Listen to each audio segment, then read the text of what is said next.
여러분 안녕하세요. 반갑습니다.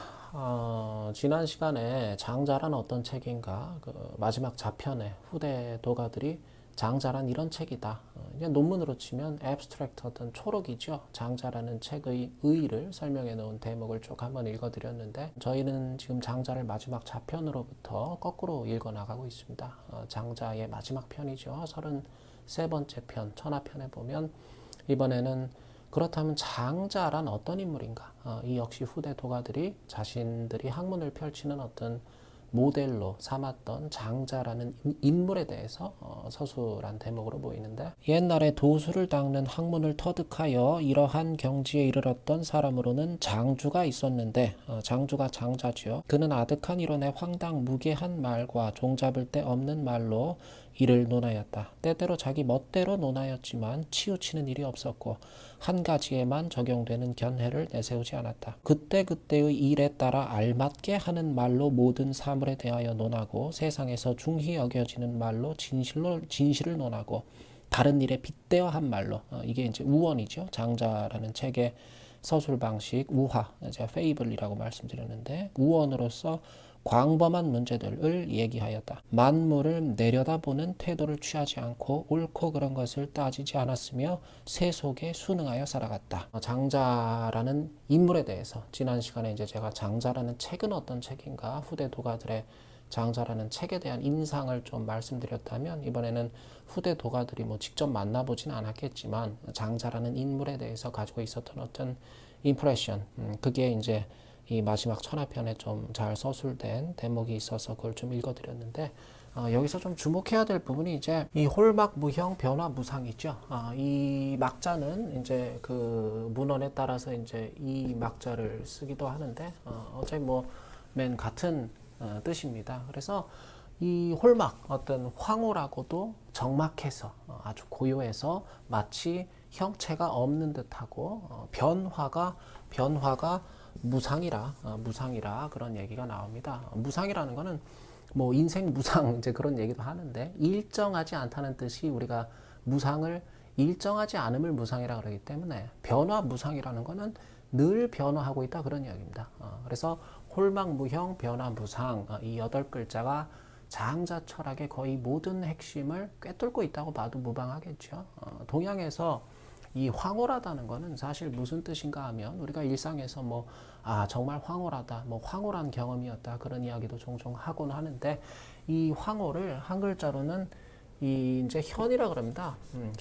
이 검을 현자. 그래서 이걸 우리가 이제 검다는 뜻으로 많이 알고 있는 그런 글자인데 이 검다는 게 어떤 블랙을 의미하지 않는다고 제가 말씀드렸잖아요. 동양에서 현이라 그러면 우리가 왜 뭐 현색이다 그런 표현도 쓰고 그러잖아요. 일상에서. 그럴 때 이 현이라는 것은 마치 저 높은 하늘 꼭대기에서 그 뭐 비행기 같은 데서 그 창문으로 저 이제 아래 그 육지를 내려다보듯이 그 이제 비행기 이륙할 때나 착륙할 때 한번 생각을 해보세요. 이제 어느 정도 고도에 가면 뭐가 바다고 뭐가 육지인지 분간조차 안 가는 그런 어떤 순간이 온단 말이에요. 그냥 뭔가 분명히 있는 것 같긴 한데 저게 뭐 땅덩어리인지 뭐 바닷물인지 뭐 산인지 뭐 유람선인지 알 수가 없는 그렇게 아주 가물가물하게 그 아지랭이처럼 보일락말락 잡힐락말락 그렇게 느껴지는 무언가 그걸 우리가 이 동양에서는 현이라 그럽니다. 그래서 이게 원래는 검을 현자라 그러지만 우리가 가물가물할 현자라 그래 제가 말씀드렸잖아요. 우리가 동양 철학에서 삼현학이다 그러면 대개 노자, 장자, 주역을 꼽습니다. 이 세 가지 도덕경, 장자, 주역 이 세 가지 학문에 담긴 이치들이 마치 자필락말락 그렇게 가물가물하면서도 몹시 좀 황홀하다. 그래가지고 삼현학이라 그러는데 장자는 지금 저희가 계속해서 같이 읽어 나갈 거고 그 다음에 또 따로 이제 도덕경이나 주역을 읽어보신 분들도 물론 계시겠죠. 저희 채널에는. 근데 사실 그 주역이라는 거는 그 의미가 굉장히 넓어요. 동양에서 이 역이라는 거는 되게 이제 변화를 의미합니다. 역이라는 것 자체가. 그리고 우리가 이제 주역이라 그러면 되게 점친다 뭐 그렇게 많이 알고 있는데 이 점이라 그러잖아요. 점친다 뭐 그런 얘기 많이 하는데 이 점이라는 거는 어떤 분들은 이제 보면 내가 뭐 중요한 일 앞두고 신점을 보러 갔다 왔다 뭐 그런 말씀하시는 분들도 왕왕 계시는데, 동양에서 점이라는 거는 이거는 항상 물음입니다. 물음. 예, 항상 이제 선거 해보신 분들 다 기억나시겠지만, 우리가 투표장에 가면 투표용지에 이렇게 저기 도장을 찍고 나오잖아요. 그 도장 모양을 다들 기억하실 텐데, 그게 이렇게 생겼잖아요. 그죠? 이렇게 생겨가지고 이렇게 생겼잖아요. 그 선거할 때 찍는 도장이. 이게 전복자란 말이에요. 그러니까 선거라는 것은 어떻게 됩니까? 민중의 의사를, 이 자리에 누구를 세우면 좋겠냐 하는 민중의 뜻을 묻는다, 그런 이야기입니다. 사실 선거라는 게. 그러니까 점이라는 거는 항상 이거는 물음하고 같은 말이다, 그거죠. 묻는다는 거예요. 묻는다는 거. 그리고 이 전복자 밑에 보면 이게 입부자가 들어가 있잖아요. 아주 그러니까 묻는 걸 그냥 뭐 잘 지냈어 그냥 그렇게 묻는 게 아니라 아주 꼬치꼬치, 그 아주 인콰이어, 몹시 구체적으로 아주 시시콜콜 캐묻는 그걸 일러서 우리가 대개 동양에서 점을 친다는 거는 그런 의미입니다. 사실 실제로 뭐 점집에 가보신 분들도 계시겠지만은, 점집에 가서 우리가 하는 일이라는 게 뭐죠? 가서 점쟁이한테 물어보는 일이잖아요. 사실 그게 전부란 말이야. 우리 애가 이번에 어느 대학에 뭐 들어가겠습니까? 합격을 하겠습니까? 못 하겠습니까? 남편이 요새 부쩍 늦게 들어오는데 혹시 이건 뭐 다른 여자가 생긴 건 아닐까요? 여자가 생겼다면 도대체 그 어디서 만난 여자일까요? 어디 뭐 술집에서 만났을까요? 아니면 뭐 직장 동료일까요? 불륜인가요? 이 여자가 언제 저희 남편한테서 그럼 떨어져 나가겠습니까? 어떻게 해야 저희 남편이 다시 정신을 차리고 이렇게 가정에 충실하고 저한테 돌아올 수 있을까요? 이사 가려고 그러는데 몇 날 며칠에 내가 어디로 가야 좋겠습니까? 애가 지금 시집을 안 가겠다고 버티는데 저렇게 언제 정인이 나타나겠습니까? 하나부터 열까지 전부가 그래요. 예나 지금이나. 점이라는 건 곧 물음입니다. 물음. 뭐 전쟁을 앞두고 옛날에는, 아니면 뭐 농사철이나 뭐 심한 어떤 뭐 가뭄이 들었다든가, 아니면 뭐 홍수가 나서 계속 물이 범람한다든가, 어떤 뭐 국가 대소사를 앞두고 점을 쳤느냐, 아니면 사사로운 내 일상의 일들을 묻느냐, 딱 그 차이일 뿐이지, 점이라는 건 근본적으로 인콰이어, 아주 꼬치꼬치 캐묻는 그런 어떤 물음을 뜻하는 것이다. 그거를 여러분들이 꼭 좀 아셨으면 좋겠어요.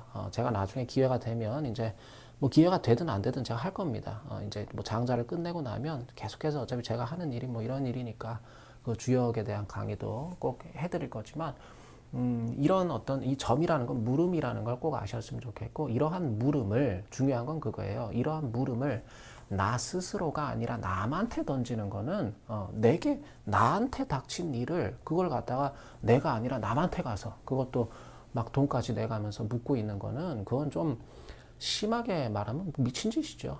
아무리 용한 뭐 무당이 됐던 누구라도 나한테 닥친 일의 인과를, 지금 내 삶에서 내가 당면한 일의 원인과 결과를 나보다 더 잘할 수 있는 사람은 이 세상에 없습니다. 사실 그렇잖아요. 내 남편이 바람 피우는 이유를 나 스스로한테 묻거나 100번 양보해서 부부간에 서로 대화로 그 해결책을 찾아 나가야지, 그거를 쨍판 얼굴도 모르는 남한테 가서 돈까지 바리바리 싸들고 다니면서 그거를 점쟁이한테 묻는다?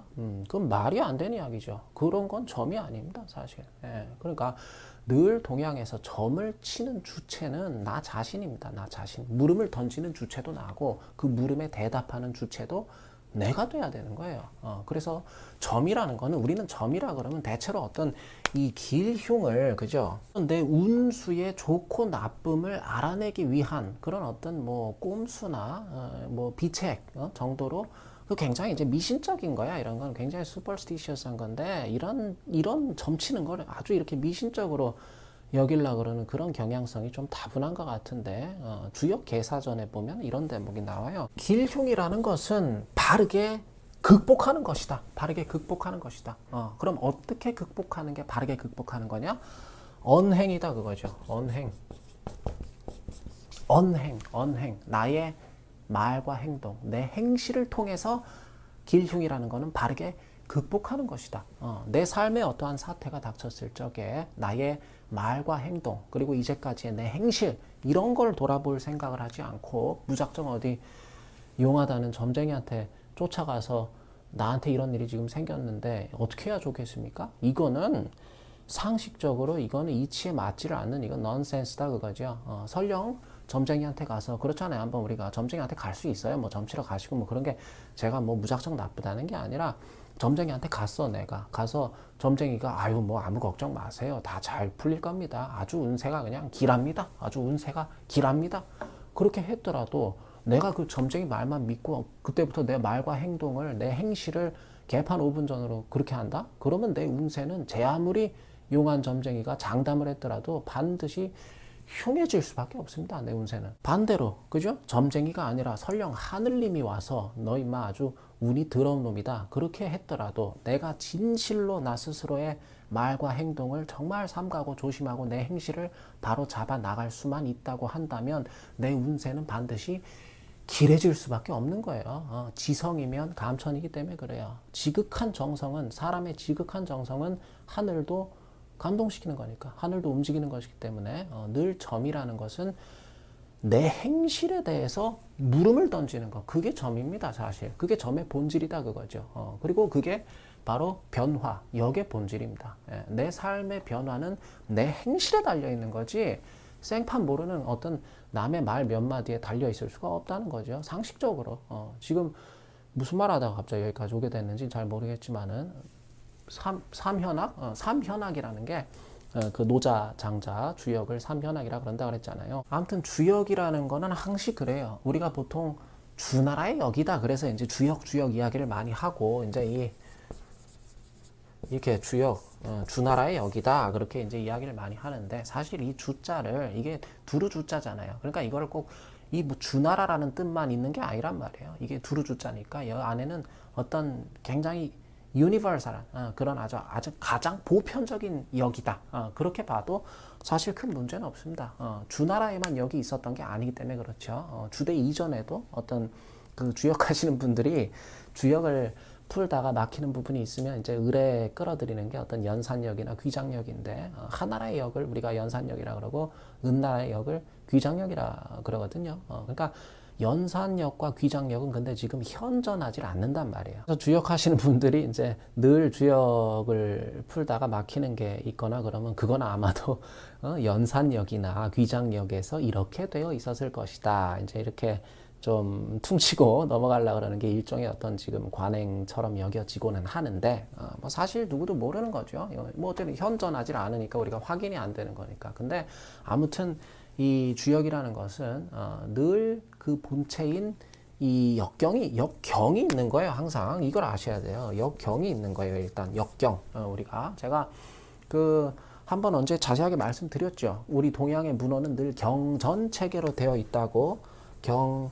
전 체계로 되어 있다고 이렇게 말씀을 드린 거 기억나시죠? 그러니까 이 본체인 역경에 대해서 역경을 전하는 것이 이제 역전이라 그러는데, 그러니까 역전이라는 게 뭐 하나가 아니거든요. 이제 뭐 그 역정전이라 그래서 이제 그 정의천의 어떤 그 역에 대한 아주 위대한 해석도 이제 있긴 있지만은 대개 역전이라 그러면 여러분들께서 한 번쯤 들어보셨을 법한 저 유명한 어떤 개사전이라든가 개사전은 정말 그 동양의 여러 고전 중에서도 다시 없을 명문장이 정말 개사전이다. 그렇게 동의하시는 분들이 많아요. 저도 마찬가지고요. 개사전 같은 경우에는 거의가 이제 공자님 말씀으로 되어 있는데 정말 뭐 공자 본인이 역경의 주석으로 개사전을 지었는가 하는 부분에 대해서는 아무튼 좀 논란의 소지가 많기는 합니다. 왜냐하면 이제 그 공자께서 논어나 이런 데에서 보여지는 공자의 이 사람마다 이제 어투가 있잖아요. 어투가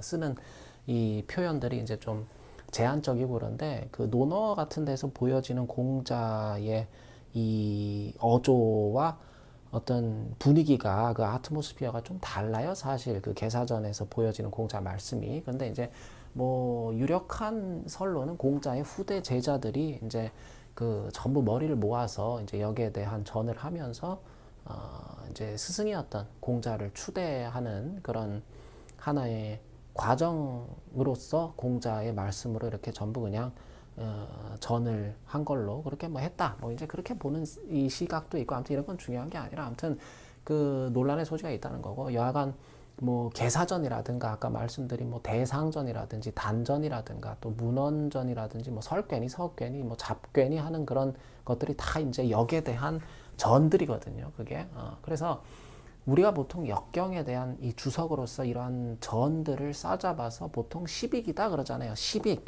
이 얘기 들어보셨을 건데, 시빅이다 이런 이야기를 하는데 말 그대로 10개의 날개다 그런 이야기입니다. 10개의 날개. 몸뚱어리인 이 역경이 항상 본체는 경이란 말이야. 역경. 몸뚱이인 역경이 잘 날 수 있게끔, 비상할 수 있게끔. 근데 뭐 책이 뭐 해리포터처럼 날아다닐 수는 없는 거니까 역경에 담겨 있는 뜻들이 잘 비상한다는 것은 빛을 발할 수 있게끔 돕는 10개의 보조 날개가 그게 전이다. 아까 말씀드린 뭐 개사전 무슨 뭐 대상전이니 뭐 석견이 설견이 이런 것들이 다 10개의 날개들이다. 전이다. 그런 의미고. 아무튼 우리가 보통 주역이다 하면은 이 본체인 역경을 말하는 것이다. 그렇게 상식적으로 그냥 좀 알고 계시면 좋을 것 같고, 제가 갑자기 이 주역에 대한 말씀을 왜 드리냐면 이번에 이제 올해 말에 제가 제 4번째 책 필사책이 나올 예정인데 그 말미에 마지막 파트가 주역 개사전입니다. 그래서 혹시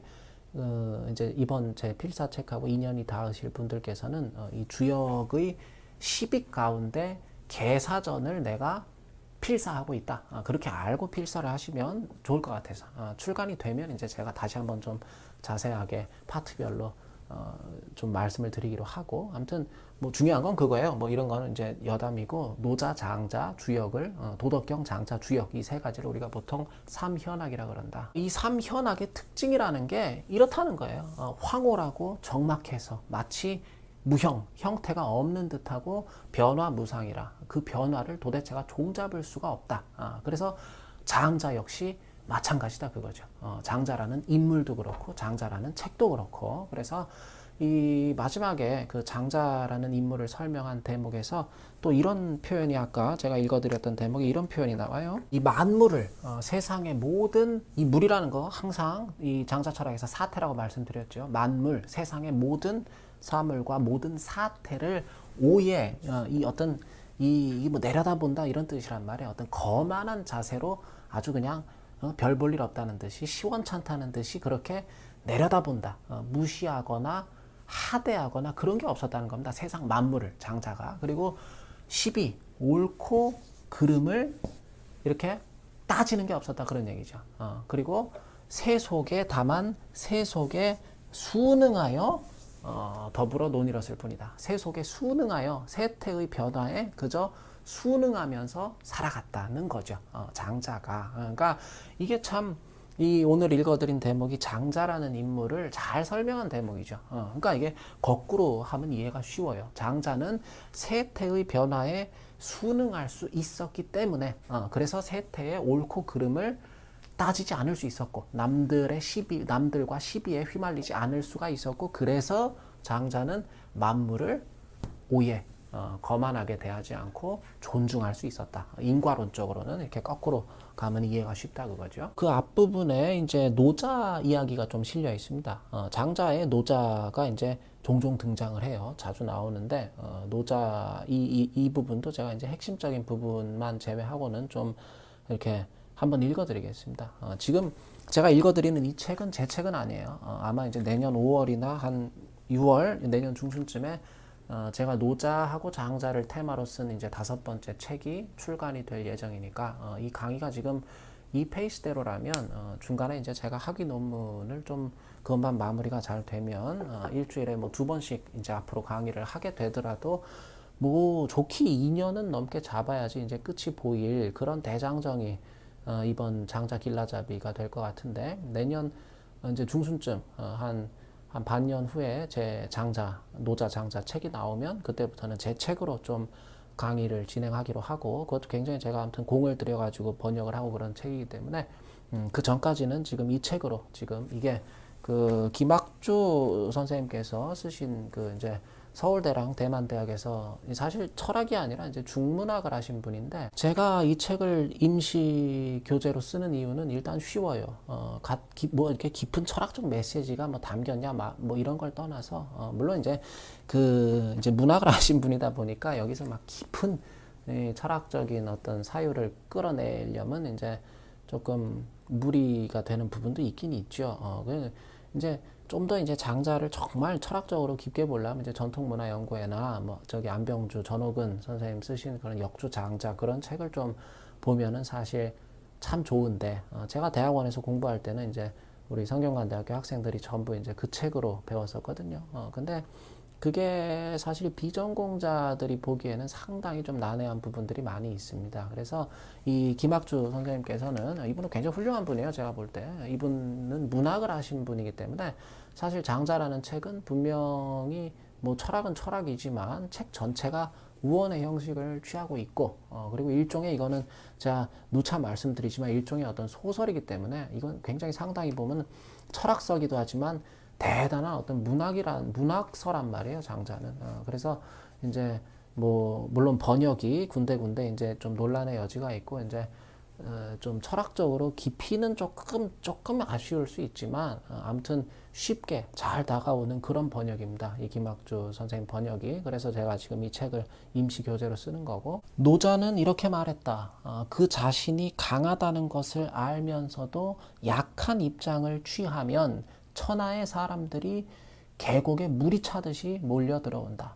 그 자신이 깨끗하다는 것을 알면서도 마치 욕된 것 같은 입장을 취하면 천하 사람들이 계곡을 따라서 물이 흐르듯이 세상 사람들이 따르게 된다. 그리고 이게 핵심이죠. 사람들은 모두 남을 앞서려고 하지만 그는, 노자는 홀로 남보다 뒤서려고 하였다. 남보다 뒤지려고 그랬다. 노자가. 그러니까 그잖아요. 우리가 인생을 살면서 우리는 모두 남을 앞서길 바란단 말이에요. 마음으로. 근데 노자는 홀로, 자기 홀로 남보다 오히려 뒤처지려고 노력을 했다. 그런 이야기입니다. 그리고 노자는 또 이렇게 말했다. 천하의 모든 어떤 천하의 모든 치욕을 자발적으로 내가 감수한다. 사람들은 모두 어떤 이 알맹이가 있는 것을 추구하는데 노자는 홀로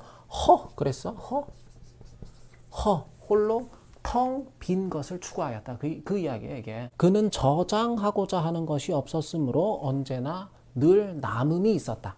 돈이든 명예든 뭐 학식이든 뭐든 억지로 쌓고 채우려고 그러는 게 없었기 때문에 남음이 있다는 거는 늘 마음에 여유가 있었다, 그런 이야기입니다. 쫓기듯이 살지 않았다는 거죠. 사람들이 모두 이 우리는 그 득실이 어떻게 되냐 항상 이걸 따지잖아요. 사람들이 모두 이 알맹이가 있는 것들, 어떻게든 내게 득이 될 만한 그런 것들만을 추구하려고 아주 혈안이 되어 있을 때 그 홀로 오히려 비워냈던 것, 자기의 마음을 비워낼 수 있었던 것, 그게 노자가 여유롭게 살아갈 수 있는 이유였다, 그런 이야기죠. 지금 이 방금 제가 드린 말씀이 이게 맨 도덕경에 나오는 어떤 위학, 일익, 그리고 도덕경에 위, 도, 일손,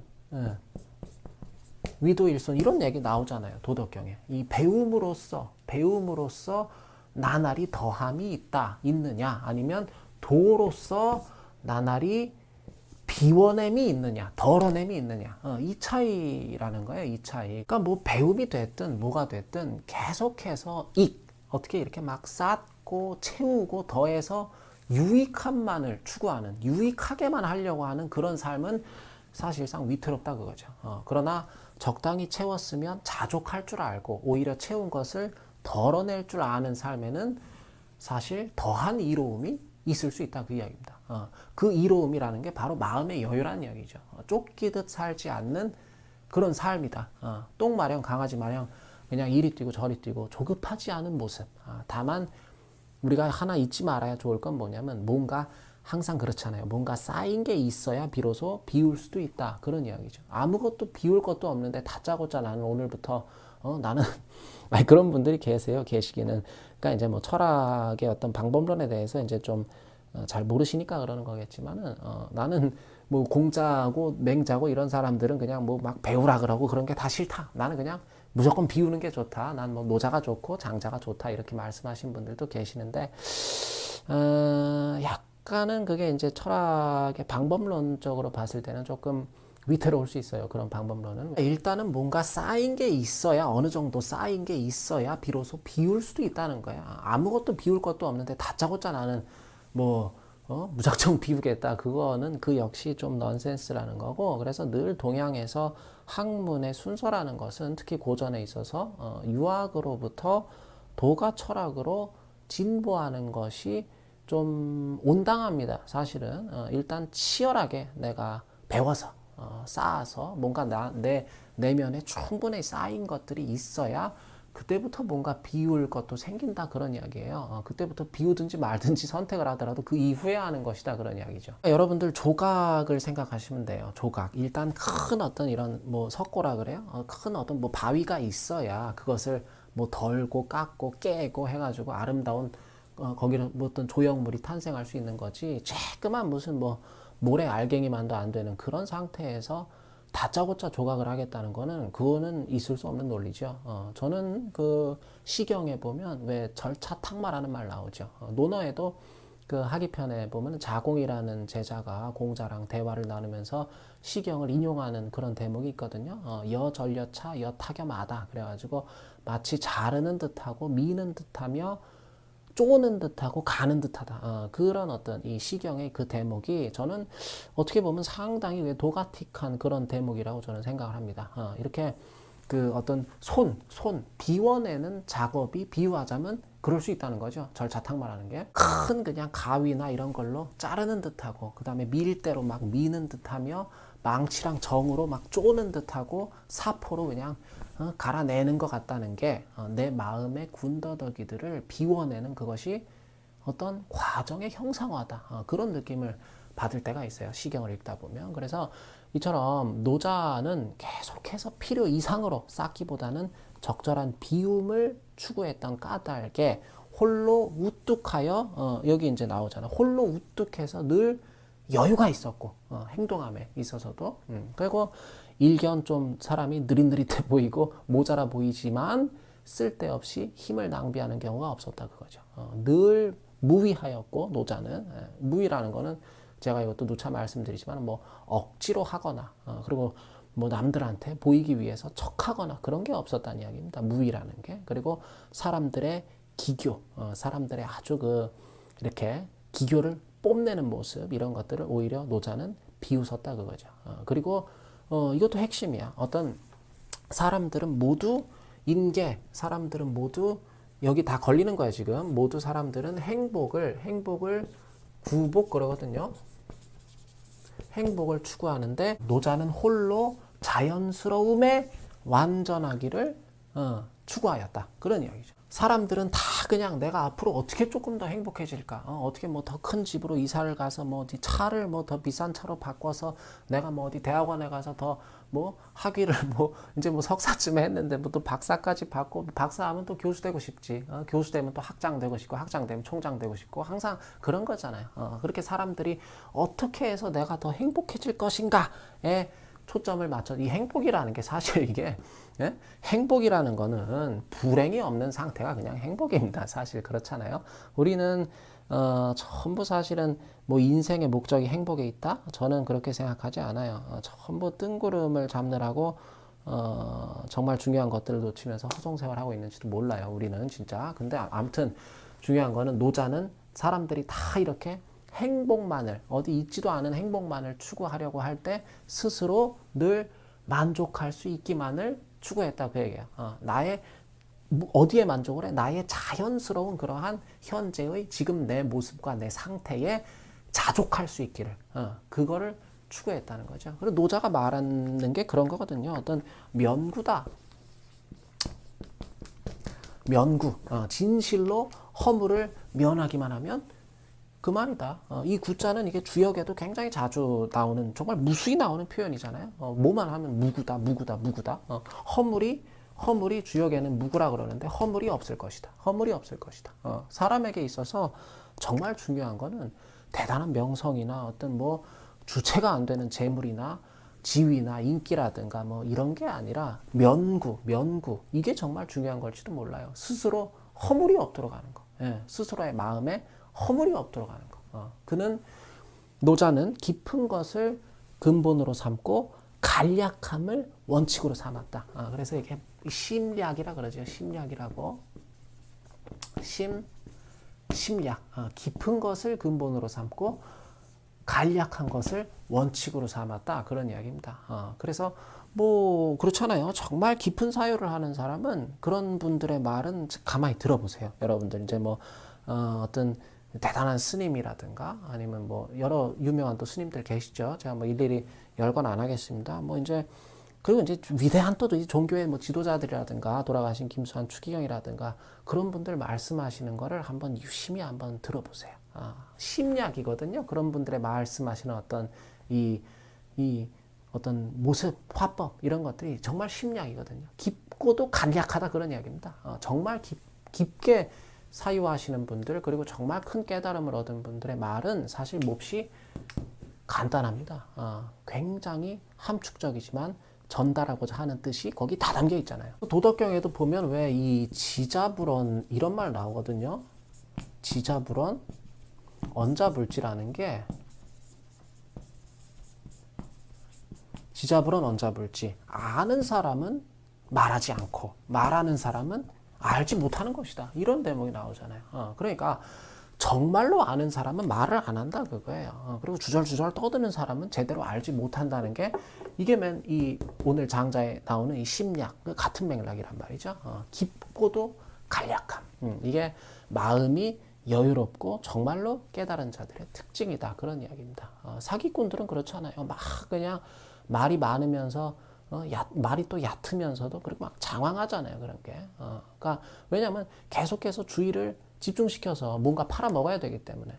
그 뭐 갑자기 말을 하다 보니까 갑자기 말을 하다 보니까 저도 사기꾼인가 그런 생각이 드는데 중요한 거는 저는 일체 팔아먹을 게 여러분들한테 팔아먹을 게 하나도 없기 때문에 책도 뭐 제가 꼭 사서 보셔라 뭐 그런 말씀 안 드리잖아요. 관심 있는 분들은 사서 보셔도 뭐 좋겠는 마음일 뿐이지 뭐 팔아먹을 게 일체 없습니다. 저는. 노자는 또 말했다. 굳건한 것은 깨지게 마련이고 예리한 것은 꺾이게 마련이다. 이게 이제 맨 도덕경에 나오는 어떤 그 뭐 좌기의 해기분, 화기광 동기진이다 그런 대목이 있죠. 그 날카로움을 꺾고 구분을 해소해서 그잖아요. 날카로운 사람 옆에는 우리가 잘못 거기서 얼쩡거리고 그러면 이제 잘못하면 빈단 말이에요. 그러한 나의 날카로움을 꺾고 나의 모남을 다스리고 그렇게 남과 나의 해분이라는 것은 구분을 점차로 해소해 나간다 그런 이야기입니다.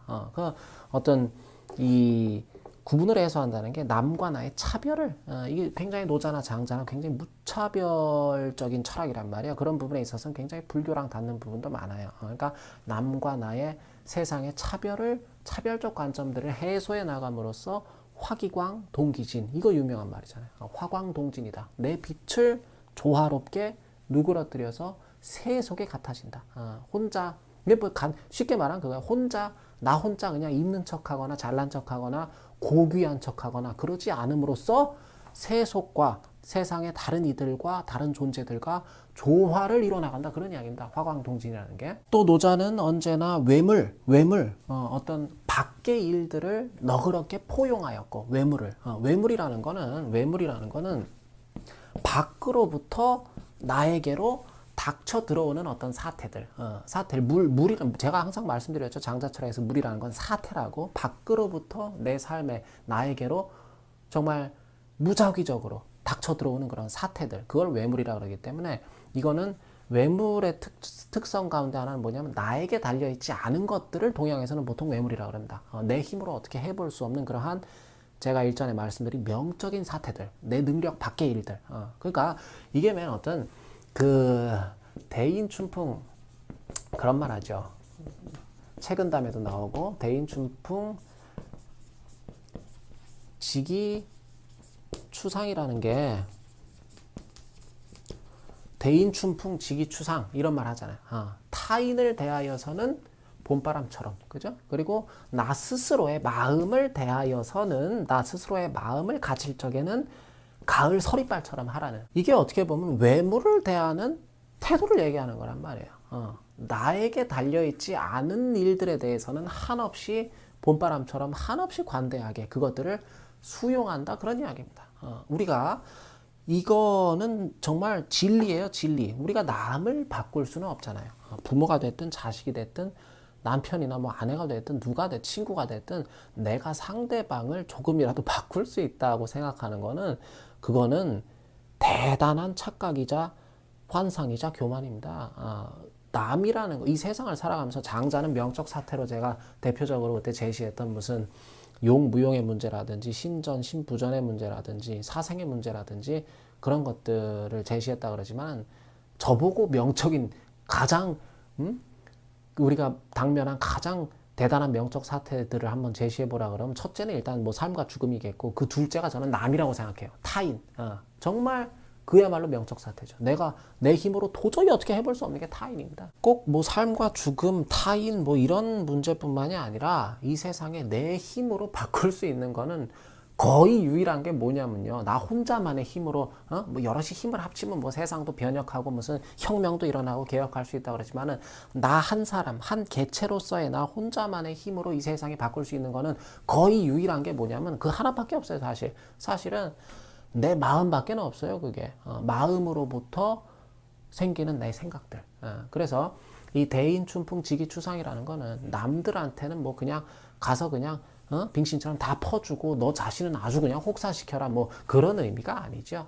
내 힘으로 어떻게 안 되는 타인들, 남들, 그리고 나에게 달려있지 않은 외물들, 아까 나에게 달려있지 않은 그러한 밖으로부터 내게 들어오는 사태들, 명적 사태들, 그런 것들은 최대한 너그럽게 봄바람처럼 포용하되 수용하라 그 말이야. 그 수용하는 말고 방법이 없으니까 남이 마음에 안 들어도 그걸 바꿀 수가 없어요. 남을 그냥 그 모습을 수용하는 거, 내 마음을 뭐 바꾸든지 무슨 내가 뭐 도망다니든지 피해서 뭐 여러 가지 방법이 있을 수 있겠지만은 어쨌든 그 사람을 그대로 수용하는 것 말고는 방법이 없어요. 바꿀 수 없어요, 타인을. 여러 가지 내 힘으로 어떻게 도저히 안 되는 그런 이제 명적 사태들, 외물들 그런 것들은 그냥 너그럽게 수용하라 그거야. 수용하되 내 힘으로 어떻게 해볼 수 있는 내 마음, 나에게 달려있는 나의 내면, 그거는 늘 늦가을 서리발처럼 냉정하고도 빈틈없이 살펴라. 그런 이야기입니다. 이 대인춘풍 지기추상이라는 게. 그리고 노자가 이것도 참 핵심이죠. 이게 뭐 또 자리가 약간 애매하네요. 예, 불사거인. 이게 사실 불사거인. 이게 핵심이죠. 이 뭐 여러 말 중에 이게 남을 그죠? 남을 타인을 깎아내리지 않는다 그런 이야기입니다. 깎아내리지 그런 일이 없었다는 거죠. 노자가. 이거 정말 핵심입니다. 특히 오늘날처럼 어떻게든 남을 깎아내려야지만 사람들이 직성이 좀 풀리고 남을 깎아내림으로써 나의 진가를 어떻게 입증해 보려고 그러는 그런 아주 천박한 세태가 만연한 오늘날에 추호라도 남을 깎아내리고자 하는 일도 없었고 그런 마음도 갖지 않았다는 거. 노자가. 우리가 인생을 살아가면서 오늘 제가 뭐 앞에서 말씀드리고 이런 것들은 다 이제 여러분들께서 뭐 한 귀로 듣고 한 귀로 흘리셔도 좋아요. 괜찮아요. 근데 이 한마디, 불사거인 이 한마디, 남을 깎아내리는 일이 없었다. 이거는 정말로 오늘 이 강의를 들어주시는 분들께서 깊게 가슴 깊이 새겨주시면 좋을 그런 한마디입니다. 남을 깎아내리지 않으려면 우리가 어떤 마음가짐을 가지면 좋은가 하면요. 누구든지 나보다 낫게 여겨주면 저절로 남을 깎아내릴 일이 없게 됩니다. 늘 당신이 나보다 나은 사람이요. 사실관계가 어떻든 항상 누굴 만나든 내가 인생을 살아가면서 당신이 나보다 낫소. 내가 당신만 못하오. 남을 깎아내리지 않기 위해서 나 스스로를 깎아내리란 소리가 아니에요. 이게 살아가면서 내가 누굴 만나든 당신에게 나보다 나은 면이 있음을 인정하라 그런 이야기입니다. 당신에게 누굴 만나든 그 사람에게 나보다 나은 면이 있을 수 있는 그 가능성을 늘 열어놓으라 그런 이야기예요. 이거는 억지로 뭐 그런 마음을 품고 무슨 뭐 억지로 겸손한 척을 하고 그런 차원의 문제가 아니라 어디까지나 이거는 팩트가 그렇습니다. 팩트가. 이 세상에 완벽한 사람은 없죠. 우리 모두는 저마다 부족함이 있고 그래서 서로가 서로를 보완해주면서 살아갈 수밖에 없는 게 그게 인간입니다. 인간. 사람 인자 보세요. 이게 둘이 기대고 있잖아요. 사람 인자 이렇게 안 생겼잖아요. 그죠? 기대고 있잖아요. 기대고. 서로가 서로를 보완해주면서 보충해주면서 살아갈 수밖에 없는 그게 인간 존재론적으로 인간이 그렇단 말이에요. 이렇게 될 적에 이렇게 서로가 서로를 품어주고 보완해 줄 때 그럴 때 인간 존재는 정말 그 니체가 말하는 어떤 위버맨시, 초인의 경지로 나아갈 수가 있게 되는 거잖아요. 니체가 말하는 어떤 위버맨시라는 거는 반드시 한 개체로서의 초인만을 이야기하는 게 아니라고 저는 그렇게 생각을 합니다. 어떤 뭐 동양에서 말하는 한 명의 위대한 성인 꼭 그런 개념은 아니란 말이죠. 우리 인간들이 인간 존재가 서로가 서로를 깎아내리는 대신에 서로의 부족함을 보완해 줌으로써 하나의 거대한 위버맨시, 초인으로 재탄생해 나가는 그러한 어떤 과정. 세상에는 그렇잖아요. 모든 것에 능통한 사람도 없고 모든 것에 불능인 사람도 없습니다.